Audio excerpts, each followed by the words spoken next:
Hey guys, I'm Alastair from Trail and Kale, and this is my Saucony Endorphin Pro 4 review.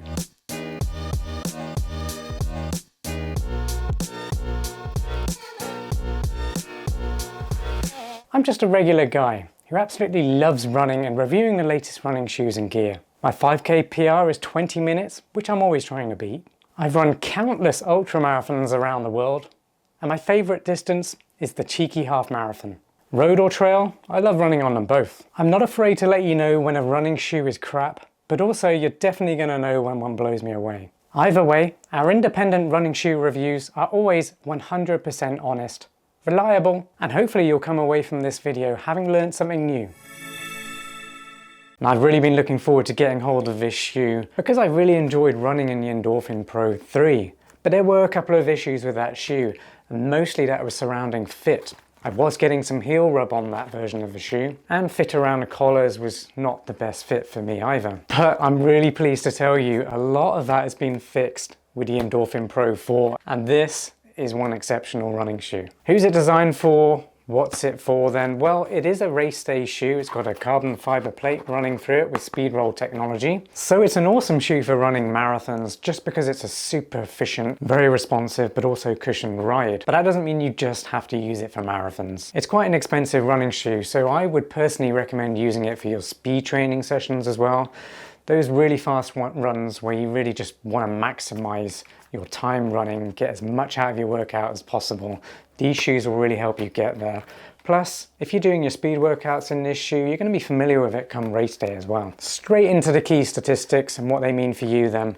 Well, it costs $225, which I will tell you at the end of this review whether I believe it's worth that money. How do they fit and how do they feel? Well, they're definitely true to size in length, and they are medium width, but it actually feels a bit more roomy than medium. The toe box area and just general width has a nice airy fit. So the lacing system will cater to your feet and it'll kind of wrap around it, cinch down onto an average size foot. So I love that it's not too narrow. Some race day shoes like the Vaporfly 3 from Nike, for one example, is a very narrow fit, and that just won't be for people with wide feet and it kind of alienates them. So the Saucony Endorphin Pro 4 is a much better fit for me and people with wider feet. The upper is just dreamy, super comfortable. Some race day shoes have a tendency to err on the side of performance and kind of forget about the fact that non-elite runners like myself might want a running shoe that's actually quite comfortable as well. Because the non-elite runners, most runners by the way, are going to be out there running for much longer, especially if you're running a marathon. It's going to take you longer to finish that race, so you need a shoe that's going to be comfortable. You don't want to finish your run feeling like your feet have taken a pounding. You want to feel inspired after that run and ready to go again. The midsole is using Power Run PB and Power Run HG fused together, and that's an industry first for Saucony. And what that means is it provides a really nice snappy response, but also a cushioned ride. And I love that about this shoe. The balance between cushioning and response is spot on, especially for a race day shoe where brands can leave comfort behind a little sometimes in favor of performance. The Endorphin Pro 4, however, is just exceptionally comfortable. And that for me is probably the most standout feature of this shoe. I have reviewed a lot of super shoes lately with carbon fiber plates, and while some have been really comfortable, most of them aren't, and they really do favor performance. So for non-elite runners, where does that leave us? Well, that leaves us in pain by the end of a run. So I love it when a super shoe comes out with a really nice balance like this. The midsole also has that carbon fiber plate with speed roll technology, which I mentioned before. And it is a full length plate, which is awesome because that means you get as much response as possible across the whole length of the shoe. Some shoes, although they won't always say it, will have a carbon fiber plate which may not stretch the whole length. Instead, they might just have a section at the front where they expect your foot to flex the most. And whilst that is true in many cases, it's actually nice for people who might tend to land a little bit on their heel to have a full length plate, because that really does maximize the energy return from the plate. The outsole is using a rubber compound and it's got a kind of cross hatch pattern on there. While this grip is very good for going in a straight line, I have noticed if you are doing quick turns like so as you actually land on slick surfaces or shiny type asphalt concrete, you'll know the type I mean, but it doesn't really grip all that well in that kind of twisty movement. So if you are doing tight cornering in these shoes, which most people won't be doing because that's not really what this shoe is designed for doing.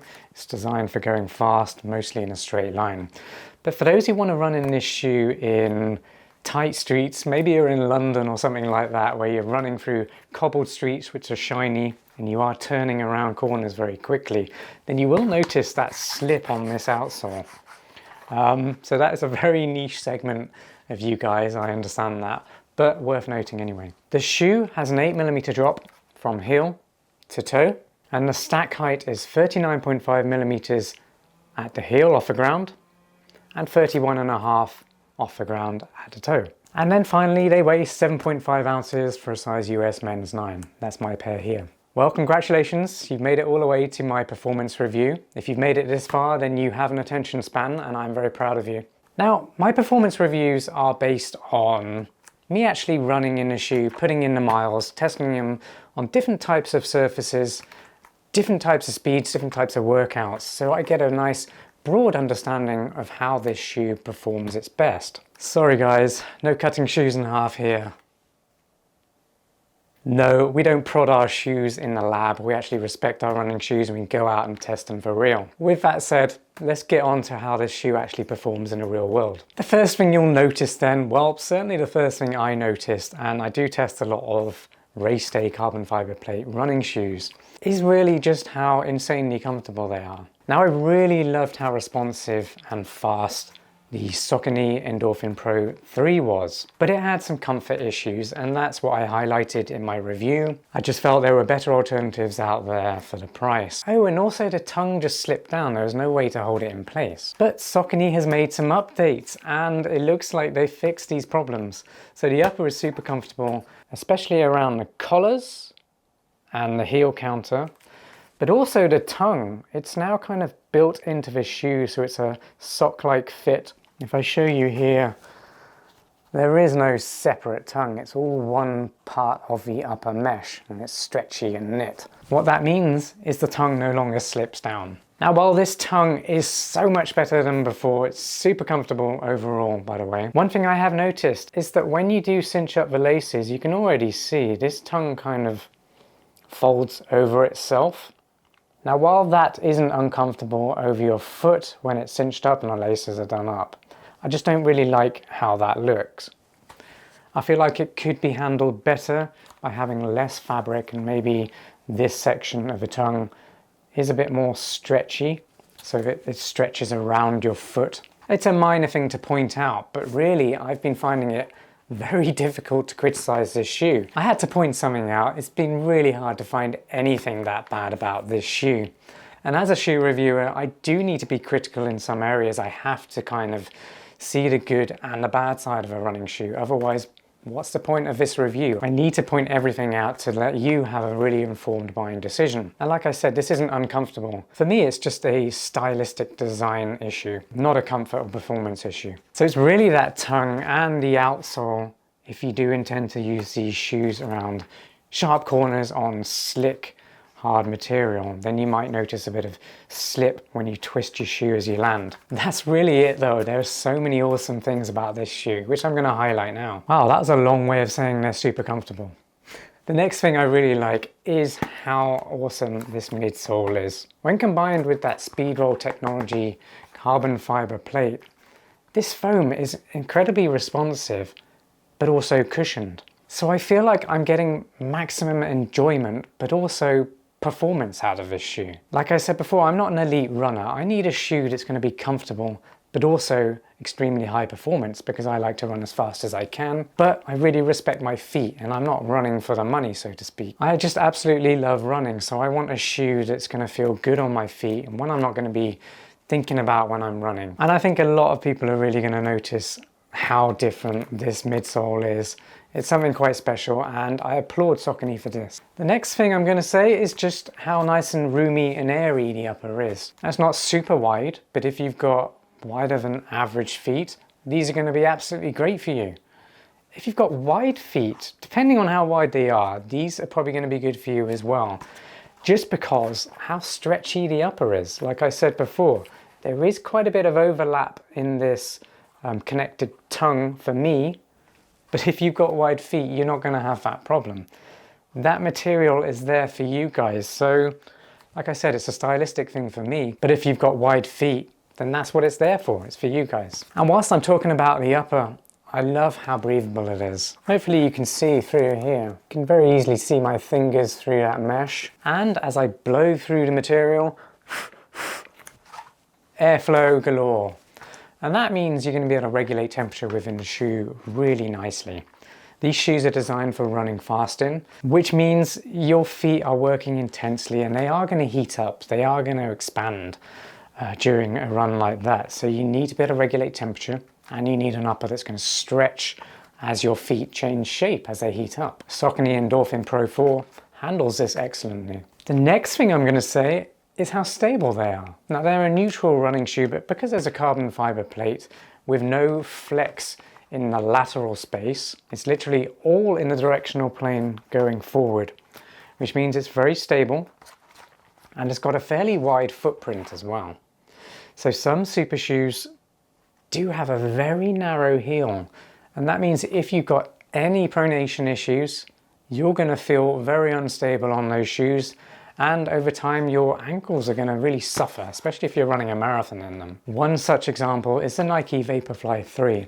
While a super lightweight running shoe, and an awesome shoe by the way, if you have very narrow feet, is very unstable for anyone who has subtle pronation issues. But the Saucony Endorphin Pro 4 is stable. It's got a really nice wide footprint. And the final thing that I really like about these running shoes is simply how they look.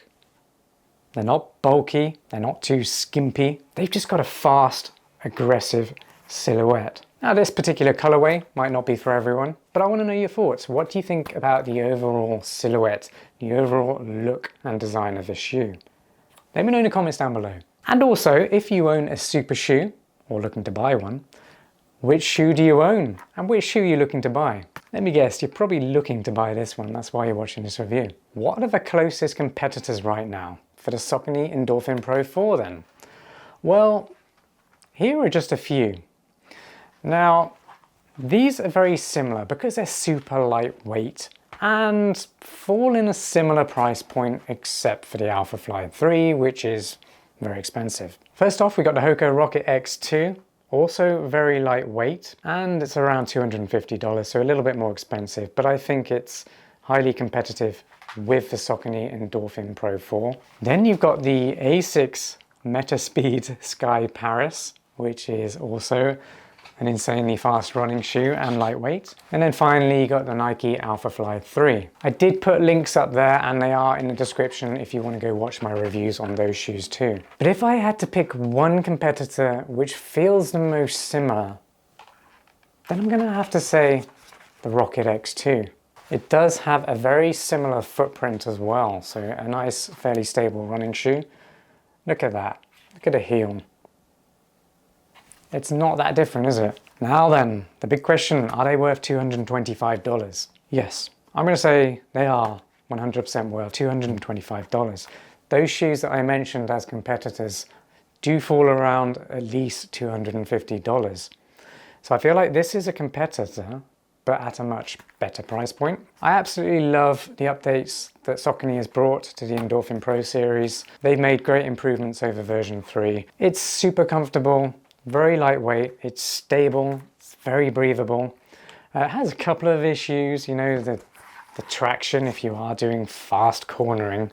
Most people aren't going to be doing that. Like I said before, that's a very niche segment of people, but I had to mention it. And if you have narrow feet, while they will fit you, you will get that kind of overlapping on the tongue.